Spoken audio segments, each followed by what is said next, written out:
નમસ્કાર વિદ્યાર્થી મિત્રો, સ્વાગત છે તમારું તમારી પોતાની યુટ્યુબ ચેનલની અંદર. આજે આપણે ધોરણ 11 વિષય ગુજરાતી છપ્પા અને ઉખાણાનો સ્વાધ્યાય જોવાના છે. અત્યાર સુધી આપણે તમારા વિષયના અન્ય સ્વાધ્યાયના સોલ્યુશન પણ જોઈ ગયા છે. સાથે સાથે તમારા જ ધોરણના અન્ય વિષયોના પણ સ્વાધ્યાય સોલ્યુશન આપણે ચાલુ છે અને જોઈ રહ્યા છીએ. જો તમે આમાંથી કોઈપણની PDF ડાઉનલોડ કરવા માગતા હોય તો ડિસ્ક્રિપ્શન બોક્સની અંદર તેની લિંક આપેલી છે, ત્યાંથી તમે ડાઉનલોડ કરી શકો છો. અને અમારી સાથે વોટ્સએપ ગ્રુપની અંદર જોડાવા માટે પણ લિંક આપેલી છે ડિસ્ક્રિપ્શન બોક્સની અંદર, ત્યાંથી તમે જોડાઈ શકો છો. આગળ વધીએ. સ્વાધ્યાય નાનું છે. પ્રશ્ન ક્રમાંક 1 છે, નીચેના પ્રશ્નોના ઉત્તર એક વાક્યમાં લખો. નગરમાં આગ લાગવાથી કોણ ભય અનુભવતું નથી? તો પંખી છે એ ભય અનુભવતા નથી. ઉંદર શા માટે શોર કરે છે? ઉંદર એટલા માટે શોર કરે છે કારણ કે તે ઉડી શકતું નથી અને તેને આગમાં દાઝી જવાનો ડર લાગે છે. બીજો પ્રશ્ન છે, કોની અનુભવરૂપી પાંખ આકાશમાં વિહરે છે?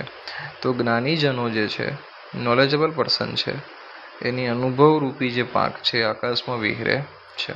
પ્રશ્ન ક્રમાંક 2 છે, મુદ્દાસર ઉત્તર લખવાના છે.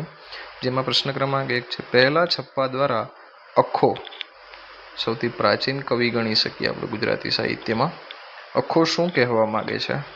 તો અખો જે કાંઈ કહેવા માંગે છે એ આપણે અહીંયા વિસ્તૃત રીતે લખેલું છે. બીજો પ્રશ્ન છે, બીજા છપ્પા દ્વારા અખો શી પ્રેરણા આપે છે? તો એની જે પ્રેરણા છે એ આપણે અહીંયા વર્ણવેલી છે. અખો સૌને પ્રેરણા આપે છે કે જીવનનો સઘળો વ્યવહાર મૂળાક્ષરના 52 અક્ષર પર ભલે ચાલે, પણ એથી એ પર 53માં અક્ષરરૂપી પરમ તત્વ પરમાત્માને જે જાણી લે છે તેનો બેડો પાર થઈ જાય છે. આગળ વધીએ પ્રશ્ન નંબર 3 તરફ. 52નો સઘળો વિસ્તાર એટલે શું? તો જીવનનો, માફ કરજો અહીંયા થોડી લખવામાં ભૂલ છે, જીવનનો સઘળો સંસાર મૂળાક્ષરના 52 અક્ષરથી રચાતી ભાષાનો વિસ્તાર છે, એટલે એને 52નો સઘળો વિસ્તાર કીધો છે.